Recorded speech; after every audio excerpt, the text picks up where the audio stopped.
Halo, perkenalkan, saya Feby Anggraini, siswa Pekmen Program Data Science. Kali ini saya akan menjelaskan mengenai dashboard yang telah saya buat, yaitu mengenai smartphone sale. Problem statement. Hal yang melatar belakangi pembuatan dashboard ini ialah semakin berkembangnya industri smartphone, menciptakan tantangan dan peluang. Pada tahun 2021 sendiri, pengguna ponsel pintar mencapai 6,4 miliar atau setara 79% dari populasi dunia.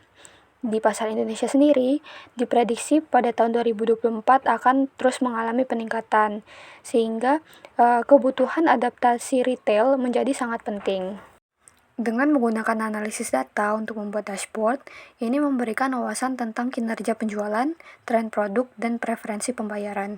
Dengan pemahaman yang jelas ini, kita dapat merancang strategi yang lebih responsif. Terdapat beberapa objektif dari pembuatan dashboard ini. Yang pertama, menganalisis KPI utama, seperti total penjualan, jumlah penjualan, dan rata-rata harga penjualan, untuk mendapat pemahaman tentang performa bisnis secara keseluruhan. Yang kedua, mengidentifikasi tren penjualan pada setiap produk, dengan visualisasi area chart untuk masing-masing tipe produk, memungkinkan pengguna untuk mengidentifikasi tren penjualan. Yang ketiga, memahami variabilitas dalam penjualan dengan box plot. Menggunakan box plot untuk menganalisis variabilitas penjualan antar tipe produk, memberikan wawasan terkait sebaran data penjualan, dan mengidentifikasi apakah terdapat outlier yang perlu diperhatikan. Yang keempat, yaitu menganalisis penjualan per subkategori produk. Dengan menyajikan bar chart yang memperlihatkan penjualan per subkategori produk, dapat memfasilitasi pemahaman terkait produk-produk yang mendominasi penjualan dan memahami preferensi pelanggan secara lebih spesifik. Dan yang terakhir, yaitu eksplorasi preferensi pembayaran pelanggan.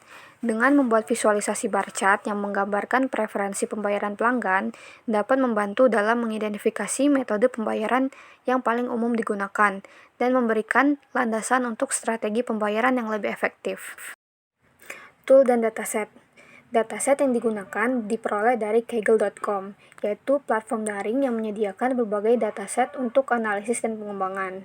Dataset berfokus pada penjualan retail smartphone pada tahun 2020 dan memberikan gambaran rinci terkait berbagai aspek transaksi penjualan.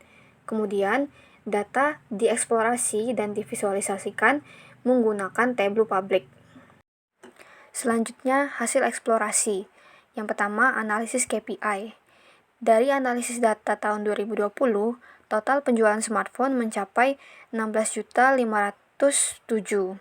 Dengan 697 unit smartphone yang terjual, dapat disimpulkan bahwa terdapat permintaan yang cukup baik dari pasar.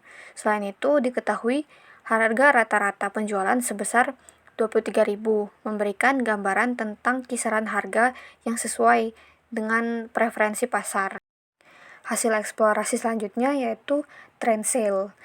Produk kategori mobile memiliki penjualan yang lebih tinggi dibandingkan kategori lainnya.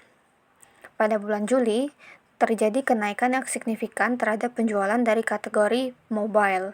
Kenaikan ini bisa menjadi hasil dari berbagai faktor, seperti peluncuran produk baru, peningkatan permintaan konsumen, atau promosi penjualan yang berhasil.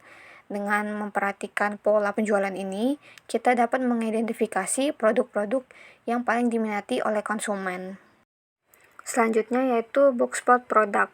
Boxplot menunjukkan kategori mobile memiliki penjualan tertinggi dibandingkan dengan kategori lainnya.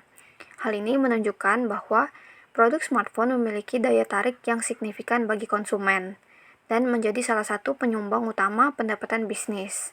Selain itu, kategori tablet menunjukkan variasi penjualan yang lebih besar daripada kategori lainnya. Boxplot juga menunjukkan bahwa kategori aksesoris memiliki penjualan terendah. Sale dari subkategori. Produk mid-range pun memiliki total penjualan yang paling tinggi, yaitu mencapai lebih dari 4.500.000. Hal ini menunjukkan bahwa produk smartphone kelas menengah memiliki daya tarik yang kuat bagi konsumen. Meskipun tidak sebesar mid-range pun, luxury pun juga mencatat penjualan yang cukup baik. Namun, terdapat beberapa subkategori produk yang memiliki tren penjualan di bawah rata-rata. Ini termasuk mid-range tab, Galaxy Watch, charger, dan flagship tab. Hasil eksplorasi yang terakhir yaitu payment preference. Pembayaran melalui mobile menunjukkan frekuensi penggunaan yang paling tinggi. Hal ini menunjukkan bahwa pengguna aplikasi pembayaran atau dompet digital semakin populer di kalangan pelanggan. Sedangkan pembayaran secara tunai memiliki frekuensi penggunaan yang paling rendah. Hal ini mungkin disebabkan oleh tren menuju pembayaran non-tunai yang lebih aman dan praktis, serta meningkatnya penerimaan layanan pembayaran digital di berbagai tempat.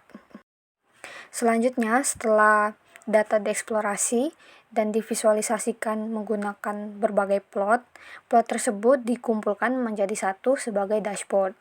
Saya memberi nama dashboard ini Smartphone Sale Dashboard. Selain itu, saya juga menambahkan beberapa filter agar membuat dashboard ini lebih interaktif saat digunakan oleh para pengguna. Untuk mengakses dashboard ini, saya sudah cantumkan link pada kolom description. Kesimpulan, terdapat peningkatan signifikan pada penjualan smartphone pada bulan Juli, menandakan adanya potensi pertumbuhan dalam periode tertentu. Kategori mobile mendominasi penjualan, diikuti oleh kategori tablet dan aksesoris. Variasi penjualan tertinggi terjadi pada kategori tablet. Mid-range phone mencatat penjualan tertinggi, sementara beberapa subkategori seperti mid-range tab, Galaxy Watch, charger, dan sebagainya memiliki penjualan di bawah rata-rata. Dan yang terakhir, pembayaran melalui mobile merupakan pilihan utama, diikuti oleh debit dan kredit. Pembayaran tunai memiliki frekuensi penggunaan yang paling rendah, menunjukkan tren menuju pembayaran non-tunai yang aman dan praktis. Baiklah, sekian penjelasan mengenai dashboard yang telah saya buat. Jika terdapat kekeliruan, saya mohon maaf. Terima kasih.